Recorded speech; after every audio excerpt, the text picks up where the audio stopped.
Consuming two commodities x and y. क्योंकि हम to commodity case ले रहे हैं तो आपको सबसे पहले तो यही लेना है कि कंज्यूमर कौन सी दो कमोडिटी को कंज्यूम कर रहा है। तो हमने सबसे पहले क्या ले लिया assumption में, consumer is consuming two commodities x and y. The price of x commodity 3 and it remains constant. Price of y commodity rupees 4, it also remains constant. First assumption हमारा। सेकेंड assumption इसके बाद marginal utility। marginal utility x commodity की तो हमने वही same ही ली है, देखो ठीक है। marginal utility of y commodity ले लिया हमने 36, 32, 28, 24, 20 and 16। क्योंकि यहाँ पर मैंने क्या लिया हुआ था, ये ₹4 में, तो उसी के अकॉर्डिंग यहाँ पे क्या आ गया हमारे पास 4 का टेबल ले लिया। marginal utility of money वही सेम 8 यूटिल्स। नाउ कंडीशंस, यहाँ जो कंडीशन सेटिस्फाई करनी है कंज्यूमर इक्विलिब्रियम के लिए वो क्या है, marginal utility of x upon price of x equals to marginal utility of money upon price of y equals to marginal utility of money। marginal utility x upon price of x equals to marginal utility of y upon price of y equals to marginal utility of money। ये condition हमें satisfy करनी है इसके अंदर। तो schedule देखेंगे सबसे पहले इस कंडीशन को सेटिस्फाई करने के लिए। शेड्यूल के अंदर आपके पास एक यूनिट थी, marginal utility of x commodity था, प्राइस ऑफ x कमोडिटी भी है ऑलरेडी वन कमोडिटी केस के according. marginal utility of money हमने मेंशन किया हुआ है, marginal utility of x upon price of x भी है। अब आपको करना क्या है, यहाँ पर जो और चीज फाइंड आउट करनी है वो क्या चाहिए हमें, marginal utility of y upon price of y।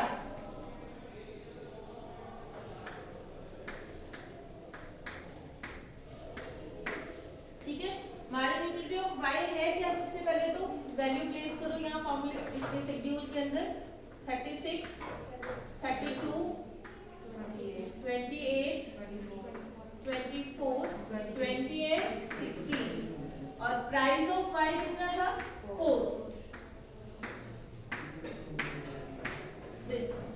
marginal utility of y upon price of y कितना आ गया, 36 को 4 से हमने डिवाइड कर दिया, कितना हो गया हमारे पास 9, 8, 7, 6, 5।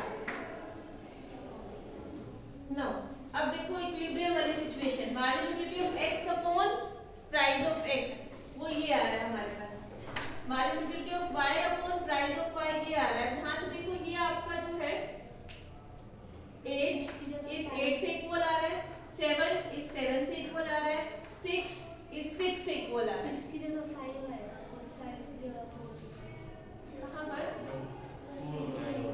यहाँ पर 9 के बाद 7 9 के बाद 4 आएगा, वहाँ पे 6 लिखा है, यहाँ पे 5 लिखा है। यहाँ पर हो जाएगा नंबर आएगा, यहाँ पर 6 आएगा, 4 आएगा। 4 आएगा यहाँ अपने पे। 10 और 9 दोनों में 4 और आएगा 5 के बाद बस। 9, 8, 7, 6, 5, 4 11 के इक्वल 9, 8, 7, 6, 5 and 4। अब ठीक है, उसमें ट्री नहीं थी ना इसलिए। ठीक है, चलिए अब मैं आपको ये बता देती कि यहाँ देखो 8 और 8 इक्वल आ रहा है, 7 और 7 इक्वल है, 6 और 6 इक्वल है। तो कौन सी बनेगी equilibrium situation, marginal utility of x upon price of x equals to marginal utility of y upon price of y। वो तो बहुत सारे केसेस आ रहे हैं, 8, 8, 7, 7, 6, 6 आ रहा है ना, पर आपको इसको दोनों को इक्वल होने के साथ साथ थर्ड एक और क्या है जिसमें इक्वल करना है, marginal utility of money। और मनी तो कांस्टेंट है, वो तो एक ही है हमारे पास। तो यानी कि आपके पास इक्विलिब्रियम वाली सिचुएशन आएगी when consumer consumes 4 units of x commodity and 2 units of y commodity, then he gets maximum satisfaction।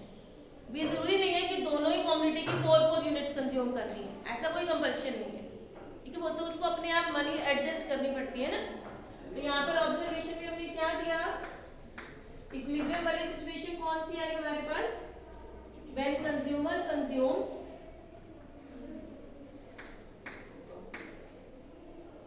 4 units of x commodity and 2 units of y commodity, then he gets maximum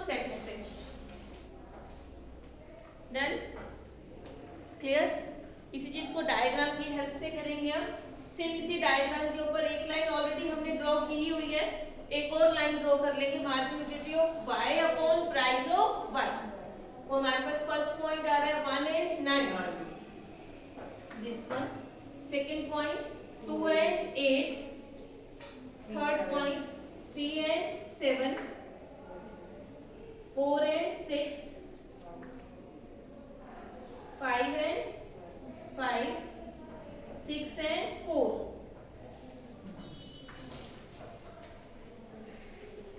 ये line आ गई हमारे पास margin utility of y upon price of y। तो ये यहाँ इस money वाली लाइन को कट कर रही है, वो पॉइंट से आप x एक्सिस के ऊपर एक और लाइन टच कर लेंगे। तो क्या आया, when consumer consumes 4 units of x commodity and 2 units of y commodity, then he gets maximum satisfaction। Clear, ठीक है। अब यहाँ पर भी दो सिचुएशंस आती है सेम वन कमोडिटी केस की तरह ही, जैसे हमने वन कमोडिटी केस में किया था। या तो आपके पास जब वो इक्विलिब्रियम सिचुएशन में नहीं होता कंज्यूमर, उस केस में या तो सिचुएशन कौन सी होगी, ग्रेटर वाली, या सिचुएशन होगी लेस वाली। क्योंकि अगर उसके पास कंज्यूमर इक्विलिब्रियम वाली सिचुएशन में नहीं है तो वो या उससे ज्यादा कमोडिटी कंज्यूम कर रहा होगा या उससे कम कमोडिटी कंज्यूम कर रहा होगा।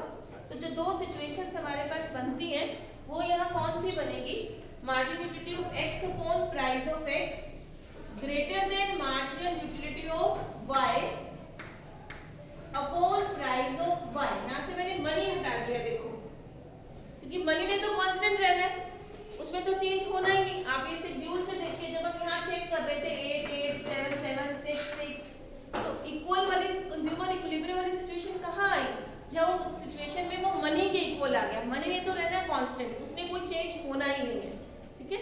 इसलिए हम यहाँ पर क्या ले लेते हैं, एक सिचुएशन हमारे पास बनती है marginal utility of x upon price of x greater than marginal utility of y upon price of y।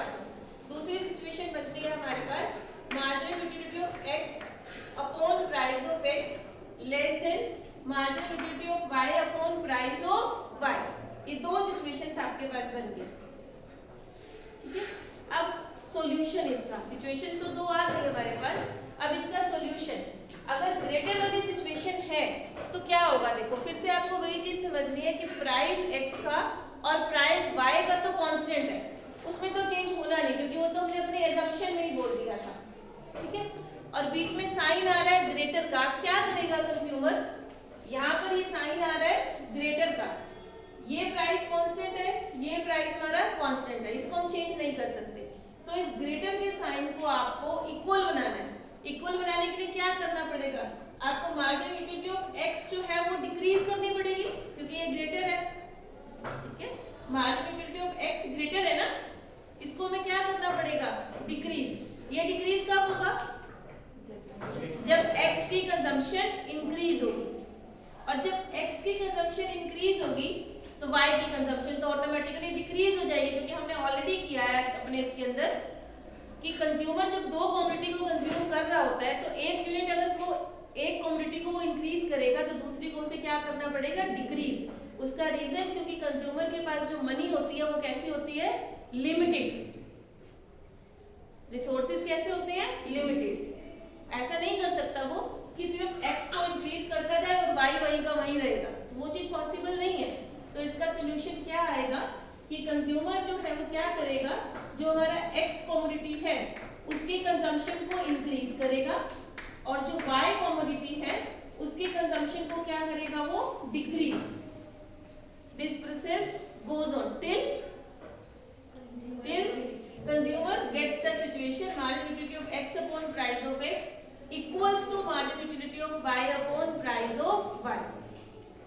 Clear, समझ में आया, ठीक है। दूसरी सिचुएशन जो हमने ली थी जिसमें ये लेस देन का साइन था यहाँ पर, इसमें यहाँ लेस देन का साइन है, दैट मींस ग्रेटर क्या हो रहा है यहाँ पर, y की मार्जिनल यूटिलिटी, ठीक है। तो y की मार्जिनल यूटिलिटी को डिक्रीज करना है अब हमें इक्विलिब्रियम सिचुएशन लाने के लिए, तो y की कमोडिटी को क्या करना पड़ेगा, इंक्रीज। y इंक्रीज होगी तो x क्या हो जाएगी, डिक्रीज। तो इसका सॉल्यूशन हमारे पास क्या बना, x जो है x की कमोडिटी जो है उसे क्या करनी है, और y की कमोडिटी उसको क्या करनी है, इंक्रीज। y की कंजम्पशन को वो इंक्रीज करेगा, x की कंजम्पशन को वो डिक्रीज करेगा, and this process goes on till he gets the situation marginal utility of x upon price of x equals to marginal utility of y upon price of y। Clear हुआ अभी two commodity case?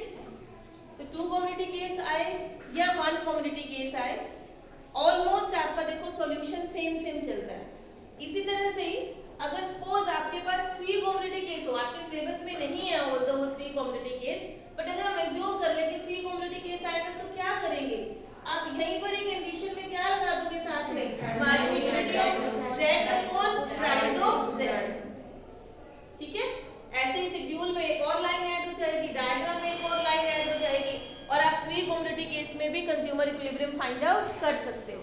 तो मतलब to commodity case वाला जो आपका solution है, ये solution जो है टू और मोर देन टू कमोडिटी के ऊपर एप्लीकेबल है। टू कमोडिटीज हो तब भी मेथड यही है, मोर देन टू कमोडिटीज है तब भी आपका कंज्यूमर इक्विलिब्रियम को फाइंड आउट करने का मेथड जो है वो क्या रहेगा, यही